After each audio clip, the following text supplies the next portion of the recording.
Mateo capítulo 9, vamos a leer del versículo 35. Dice así la palabra del Señor. Recorría Jesús todas las ciudades y aldeas, enseñando en las sinagogas de ellos y predicando el evangelio del reino, y sanando toda enfermedad y toda dolencia en el pueblo. Y al ver las multitudes, tuvo compasión de ellas, porque estaban desamparadas y dispersas como ovejas que no tienen pastor. Y entonces dijo a sus discípulos: a la verdad, la mies es mucha, mas los obreros pocos. Rogad pues al Señor de la mies que envíe obreros a su mies. Entonces, llamando a sus 12 discípulos, les dio autoridad sobre los espíritus inmundos, para que los echasen fuera, y para sanar toda enfermedad y toda dolencia. Los nombres de los 12 apóstoles son estos: primero Simón, llamado Pedro; Andrés su hermano; Jacobo, hijo de Zebedeo; y Juan su hermano; Felipe, Bartolomé, Tomás, Mateo el publicano; Jacobo, hijo de Alfeo; Lebeo, por sobrenombre Tadeo; Simón el cananista; y Judas Iscariote, el que también le entregó. Vamos a orar una vez más. Señor, te damos gracias por esta porción que hemos leído. Yo te suplico que sea auxiliado por el Espíritu Santo para explicar apropiadamente, poder aplicar también de una manera cristocéntrica y a la luz del Evangelio estos versículos que hemos leído. Que tú nos favorezcas entonces con la bendición de escuchar tu palabra y que ésta pueda transformar nuestras vidas, que podamos nosotros reconocer a Jesucristo como este único Señor y Salvador que tú diste para la redención de tu pueblo, para tu gloria. En el nombre de Él oramos. Amén. Amén. Bueno, ¿qué tenemos entonces? La ocasión pasada estudiamos los 2 milagros, ¿verdad? Cómo 2 ciegos fueron curados y cómo un joven, ¿verdad? Un hombre que era mudo a causa de un demonio también fue sanado. Y como yo les dije, la sección del 35 al 38 vimos brevemente también algunos aspectos de este pasaje, pero sobre todo les dije, es importante tenerlo claro a la luz de lo que luego leemos en el capítulo 10. ¿Por qué? Porque vemos que el Señor entonces, al ver esta multitud afligida por el pecado, vemos, ¿verdad?, que el Señor dice que hay una multitud que estaba enferma, que habían dolencias, y tuvo compasión de las multitudes. ¿Por qué? Porque, bueno, claramente todas estas enfermedades, todas estas dolencias son consecuencia, en última instancia, del pecado, ¿verdad? Dios hizo al hombre recto. Su creación era buena en gran manera, pero por causa del pecado entró la muerte y por tanto también entró la aflicción, cuerpos que van perdiendo su vigor conforme van pasando los años. Como dice la Escritura, y si los más robustos, ¿verdad?, 70, 80, y unos muy pocos que el Señor les permite más años. Pero por más sano, por más fortaleza, eventualmente todos perecemos. El Señor ve esta multitud y muestra ese corazón compasivo. Esas personas necesitan escuchar el Evangelio, que es precisamente lo que Él está predicando en el versículo 35, ¿verdad? El Evangelio del reino. Las buenas noticias. Que Dios reina, de que ese reino ya había llegado y que ese reino se consumaría. Pero las personas necesitaban escuchar este mensaje. ¿Y cómo iba a ser?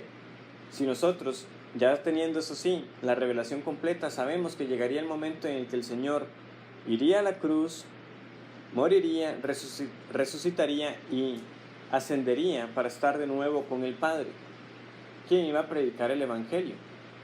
Si el Señor, en un sentido, iba a estar con el Padre, aunque como Dios, Él también estaba en toda parte, pero particularmente esta obra de Él como este profeta anunciando la verdad de Dios, ¿quién la iba a realizar?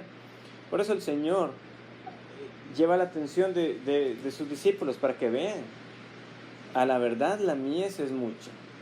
Estos textos son de Mateo 9, del 35 en adelante, y gran parte del capítulo 10, podríamos llamar que son pasajes que muchos toman con este énfasis misionero, y con una buena razón, podría decir uno, ¿verdad? Porque el Señor precisamente está estableciendo el parámetro. Vean, hay una multitud allá afuera que está necesitada de escuchar la verdad. ¿Y qué vamos a hacer? Rueguen al Señor de la mies que envíe sus obreros. ¿Dónde viene la conexión con el capítulo 10? Vean cómo empieza el capítulo 10 diciendo, entonces llamando a sus 12. Ven, la mies es mucha, se ocupan obreros. Y el Señor viene y llama particularmente a unos hombres para que sean sus obreros. Entonces, ¿quién es este Señor al que Él se refiere? Es claramente Él mismo. Toda iglesia del Señor debe orar para que constantemente el Señor le provea de obreros fieles que anuncien particularmente la palabra de Dios. Cada cristiano debe ser un testigo fiel de Cristo. Eso también nos enseña la Escritura. Pero particularmente ese oficio pastoral de predicación debe ser una oración constante de cada iglesia que el Señor siempre provea. Esos hombres con ese corazón pastoral que precisamente vean a las personas como ovejas que son dadas a su cuidado en el contexto de la iglesia local.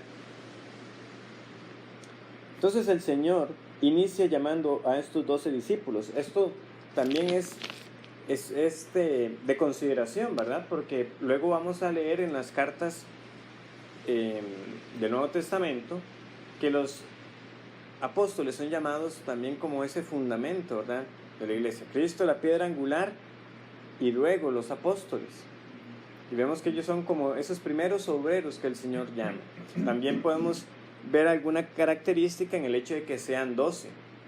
Yo creo que también con un criterio apropiado, muchos identifican que el Señor llame a 12, aludiendo a las 12 tribus de Israel. Pero ya ahora aquí no estamos hablando de ese Israel físico, de una nación bajo un gobierno teocrático, es decir, bajo un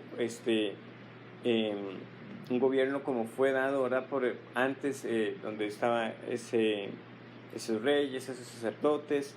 Ya no estamos hablando de esa vida como fue antes en Israel, sino del nuevo Israel, o podríamos llamar nosotros el que siempre fue el Israel del Señor, ¿verdad? Ese Israel compuesto tanto por judíos como gentiles. Pero sin duda ese número 12 tiene una relación con el hecho de poner la atención de estos hombres. Ahora yo los estoy llamando a que sean mis obreros sobre el pueblo del Señor. Pero no el pueblo del Señor, ¿verdad? No es Israel físico, esos descendientes físicos de Abraham, sino de todos aquellos que serán hijos de Abraham por la fe. Hay mucho más que también se puede decir de estos hombres en un sentido general, ¿verdad?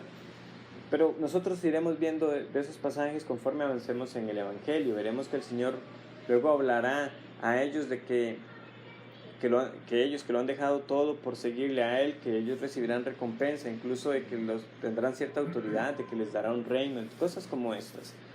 Pero de nuevo, son aspectos que son importantes estudiarlos porque son de la palabra de Dios, pero que no nos desviemos en la trascendencia misma de que el Señor es aquí el que está no solamente llamando a los suyos, sino que particularmente está estableciendo el oficio pastoral. Entonces, lo primero que queda claro es que es el Señor quien llama, ¿verdad? El Señor es el que llama a sus obreros. Rueguen al Señor de la mies para que envíe sus obreros. ¿Y quién es el que primeramente los llama y los establece como tales?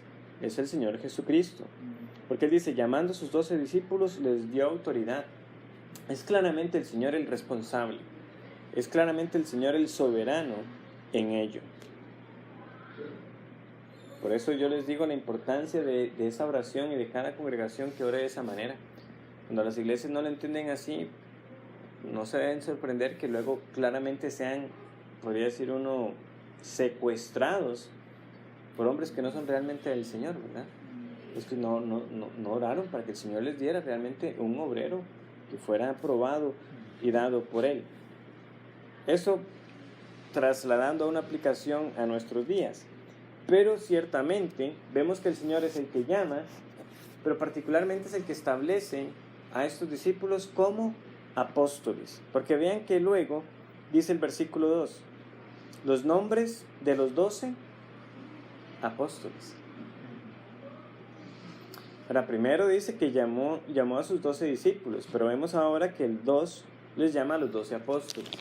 Y entonces esto nos da una oportunidad para repasar rápidamente el significado de esto, ¿verdad? ¿Qué es la palabra discípulo? Yo lo he explicado en otras ocasiones. Es primeramente la idea de uno que aprende. En esa relación de maestro-aprendiz. Si usted se llama discípulo del Señor, usted lo que está diciendo y lo que usted debería entender por eso que está afirmando es que usted está aprendiendo de Cristo, que Jesús es su maestro espiritual.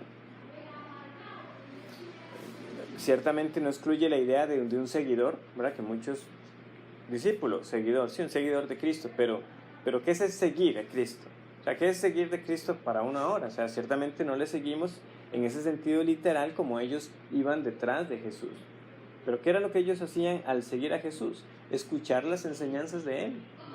Y los discípulos son entonces los que aprenden constantemente del Señor. ¿Cómo lo hacemos nosotros en nuestro tiempo? Lo hacemos al estudiar la palabra de Dios. La palabra apóstol es la palabra enviado. En sí mismo, o sea, también podemos decir que cada creyente puede llamarse un apóstol del Señor, en el sentido de que el Señor nos da una comisión, nos da una misión, ¿verdad? El que es discípulo es comisionado. ¿Para qué? Para que haga otros discípulos. Pero también la palabra es clara de que ese título apóstol es usado en una manera restringida en este contexto para estos 12 hombres. Eventualmente, como nosotros también sabemos, en el caso de Judas Iscariote, siendo reemplazado, ¿verdad? Porque él no fue verdaderamente apóstol de Cristo, por Matías, que en Hechos 1 se nos relata, ¿verdad? Cómo llega él a sustituirlo. Entonces, podemos hablar de que está esa palabra apóstol que se refiere a estos hombres que el Señor apartó. Y vemos que particularmente recibieron ¿qué? Autoridad sobre espíritus inmundos para que los echasen fuera y para sanar toda enfermedad y toda dolencia. Estos hombres sí podían reclamar para sí una autoridad dada directamente por Cristo. Muchos falsamente hoy quieren llamarse a sí mismos apóstoles, pero ellos no han recibido una aprobación directa de Cristo como estos hombres sí la recibieron. Entonces nosotros no podemos reconocerlos jamás como apóstoles en ese sentido. De nuevo, si alguien habla en ese término genérico, pero de nuevo sería una forma muy poco común de hablar, ¿verdad? Y se prestaría más para confusión que habláramos del apóstol tal que enviamos a cierto lugar a establecer una obra. ¿Por qué? Porque sabemos que en los días que vivimos esa palabra ya tiene otras connotaciones, ¿verdad? Está asociado con esos cultos de la prosperidad, con esos cultos milagrosos que convocan a multitudes y dicen que van a ser jornadas de sanidad. Y ven que para justificar ese título de apóstol, precisamente ellos dicen que son capaces de hacer estas cosas. Pero el tema está primordialmente en que esas obras vienen primeramente porque fue el Señor quien dio la autoridad. Nosotros no tenemos, ni ellos obviamente tienen forma de demostrar jamás que esa autoridad la han recibido de Cristo, como esos hombres sí. Sin dejar al lado que obviamente estamos hablando de hombres falsos, que obviamente también cuando se comprueba y se estudia, lo que vamos a ver es que la gran mayoría de las cosas vamos a encontrarnos ante fraudes, ¿verdad? Que no realmente hicieron lo que dijeron que habían hecho. Entonces es el Señor quien llama, es el Señor quien establece el oficio, establece en particular 12 hombres a los que llegamos a conocer como los 12 apóstoles, y tenemos los nombres.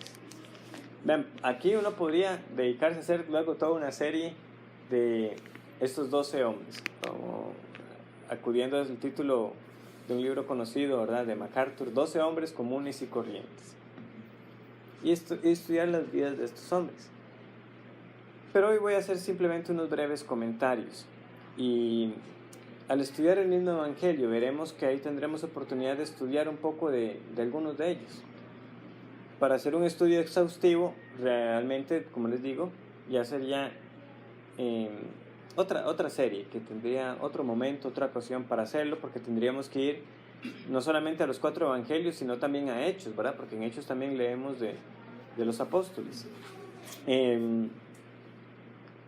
Pero lo más importante, y quiero que sea con lo que nos quedemos hoy, es el Señor el que llamó a este grupo de hombres que, como vamos a ver, tenían características peculiares. Y como dice uno, ¿cómo pudieron estos hombres ser los que el Señor llamó? Bueno, vamos a ver que fue el Señor mismo entonces que los capacitó. Podemos ver que hay un cierto orden. Cuando usted compara las listas, y si ustedes en sus Biblias pueden comparar, verán que hay pasajes paralelos, ¿verdad? Donde estas listas las volvemos a leer. Está Marcos 3, 13 al 19, Lucas 6, del 12 al 16. También está Hechos 1, ya les digo el versículo.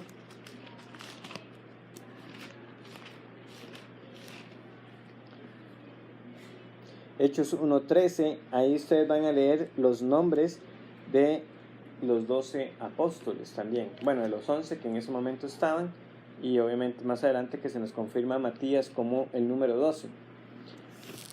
Hay unas pequeñas variaciones a veces en el orden, pero en general podemos ver esta estructura. Tenemos los primeros 4 nombres que son definitivamente los nombres de los apóstoles de los que sabemos un poco más. Obviamente Simón Pedro, o sea, no cabe duda, ¿verdad?, que es el apóstol destacado en cuanto a las narrativas de los evangelios y del mismo Hechos, ¿verdad? Sin duda el Señor llamó a este hombre para que ocupara un cierto liderazgo dentro de los 12. No fue superior a los 12, pero sí claramente fue comisionado de manera particular, y podríamos decir que él era la voz de los apóstoles. Constantemente vemos que él es el que habla, ¿verdad?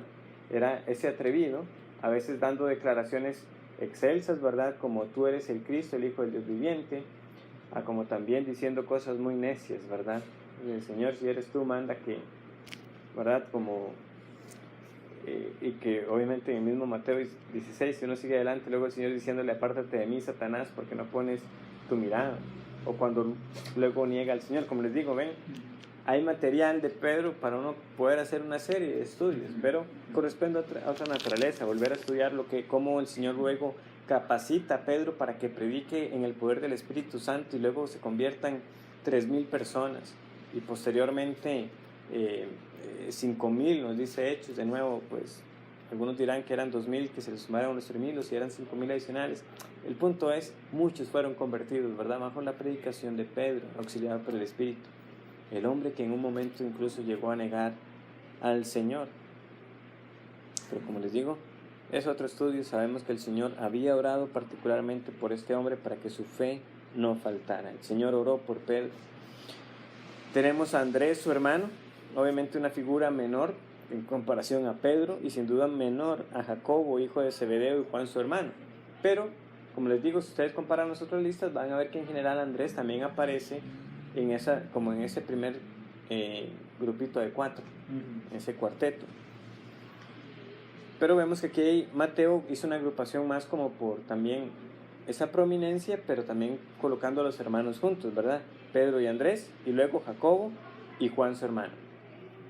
Jacobo, el primer mártir, nosotros leemos, ¿verdad?, de su martirio en el libro de los Hechos, y obviamente Juan, el discípulo amado, el autor del Evangelio de Juan, de las 3 cartas de Juan y del Apocalipsis. 5 libros del Nuevo Testamento, un instrumento del Señor.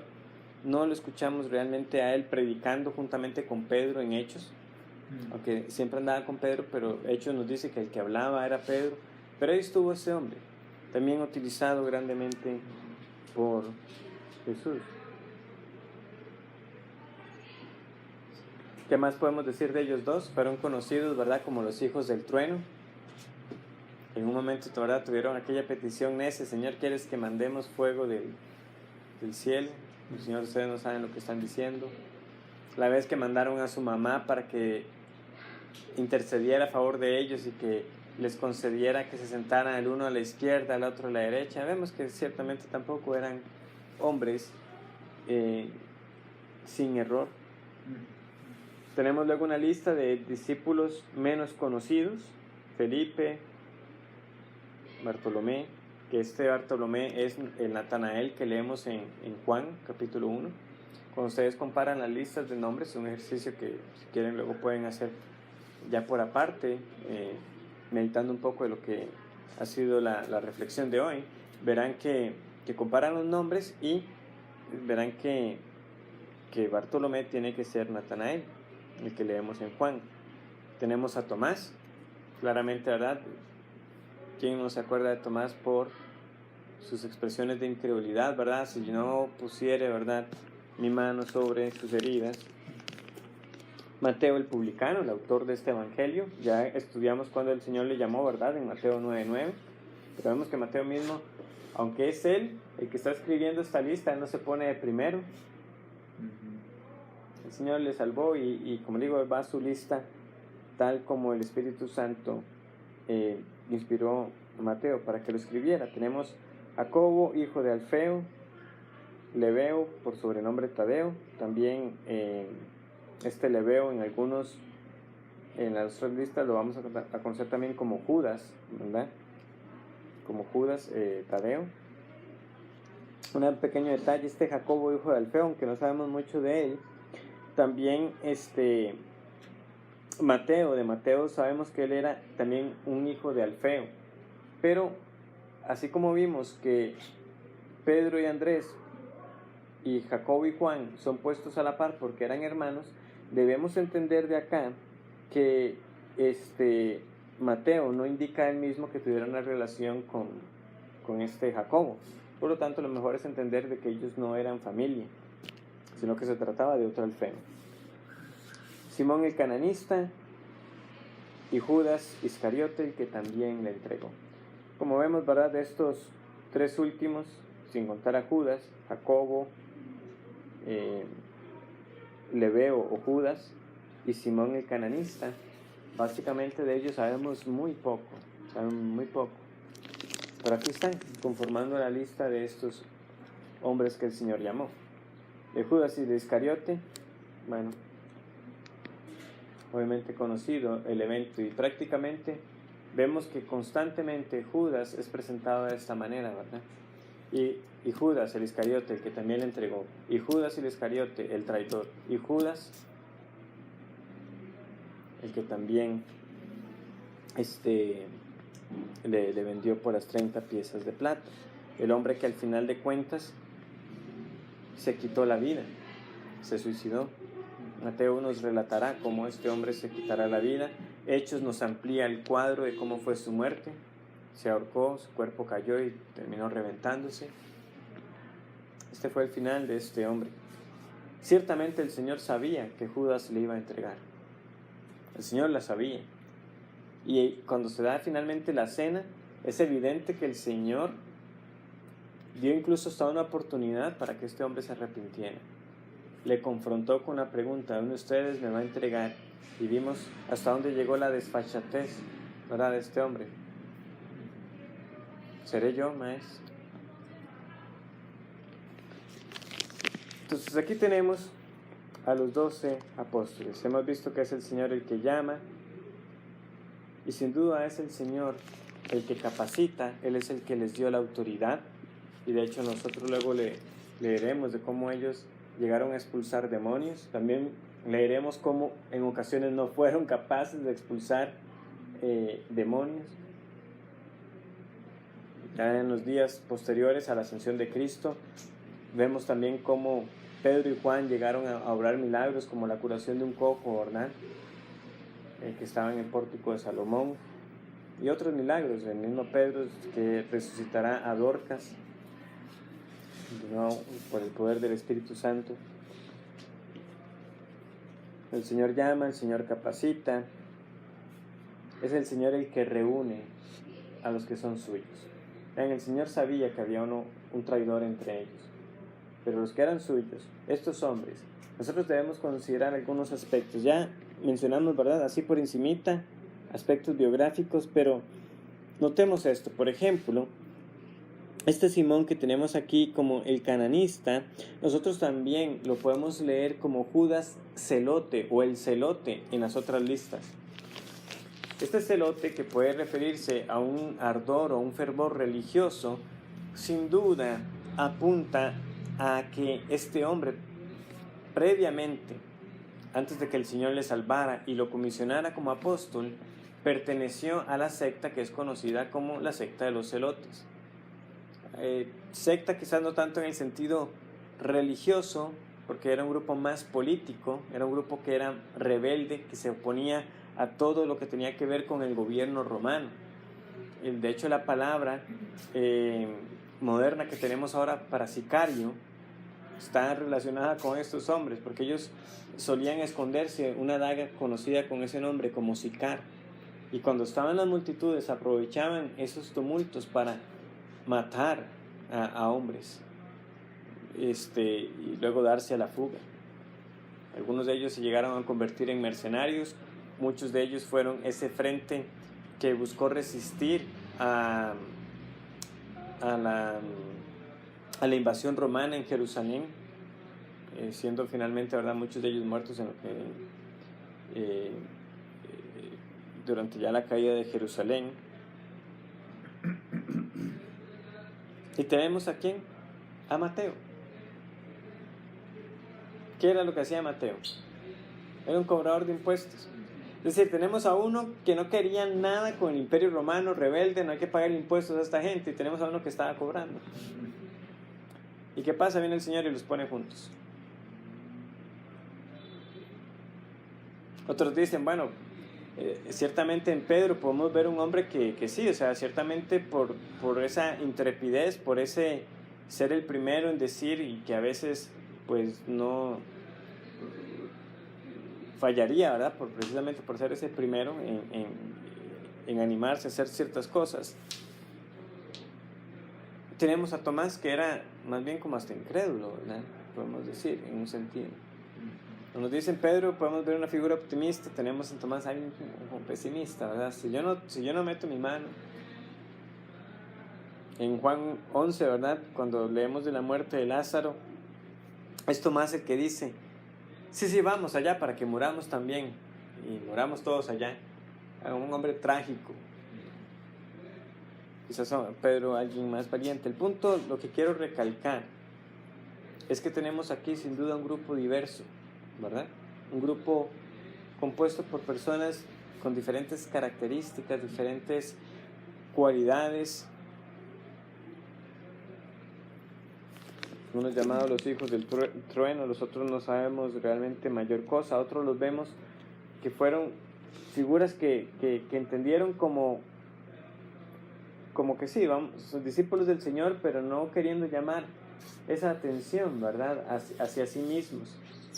Algunos ven en Andrés como un hombre que no tuvo problema en ceder su lugar a que fuera su hermano Pedro el que tuviera esa preeminencia, aunque fue Andrés más bien el que le dijo a Pedro que había encontrado al Mesías, como leemos en Juan.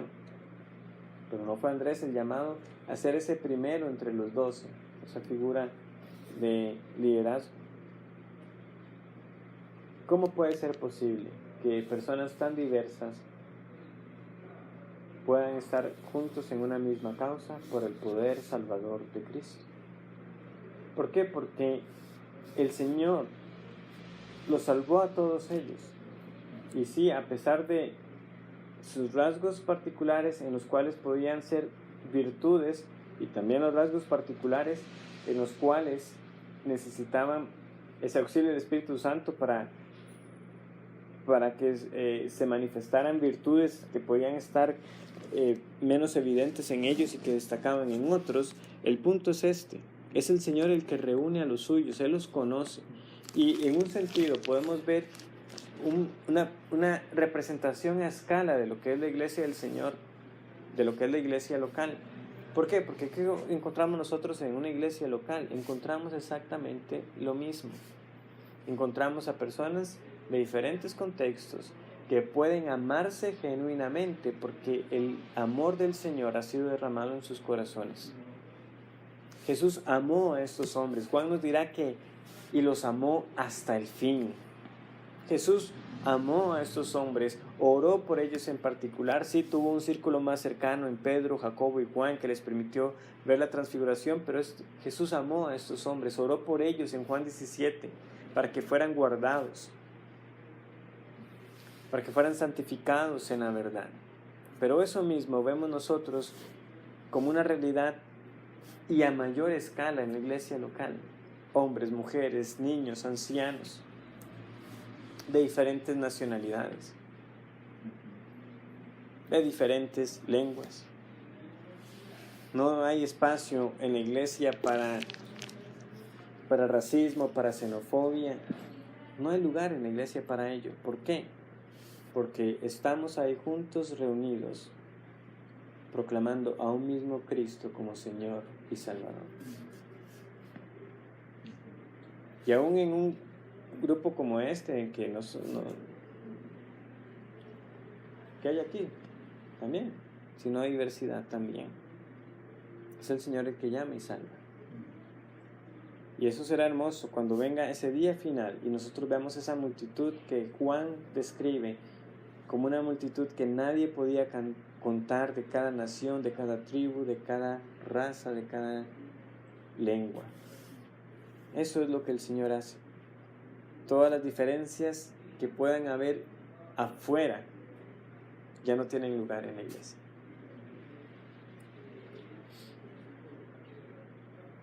¿Qué será la misión de estos hombres? Bueno, a partir del versículo 5 se nos va a describir encomiendas particulares que fueron dadas a los apóstoles. Pero quedémonos hoy considerando esto.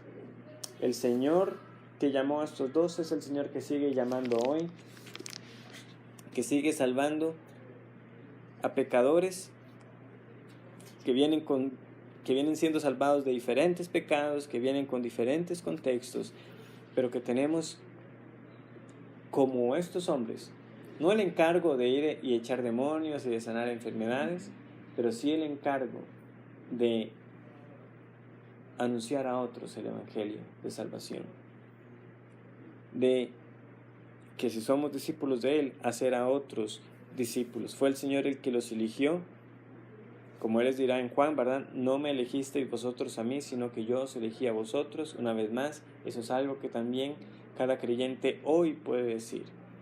Yo no elegí al Señor, Él me eligió a mí, Él fue el que me llamó. ¿Por qué? ¿Eran estos hombres superiores? ¿Eran estos hombres mejores que las multitudes que seguían a Cristo? No. Pero de esa multitud el Señor se plació de escoger a unos. De la misma manera hizo con nosotros. Que humildemente reconozcamos que si estamos en los caminos del Señor fue porque Él tuvo compasión de nosotros. Él nos vio ahí como ovejas descarriadas y nos llamó por el poder de su palabra. Y por eso la importancia, como iniciaba, de orar para que el Señor envíe obreros a la mies. Para que nosotros como creyentes, si estamos en una iglesia, sigamos orando al Señor para que siga levantando a hombres que proclamen su palabra y que nosotros, como miembros de una iglesia local, cumplamos con nuestra misión de hacer discípulos a quienes nos rodean anunciando la palabra de Dios. Vamos a orar.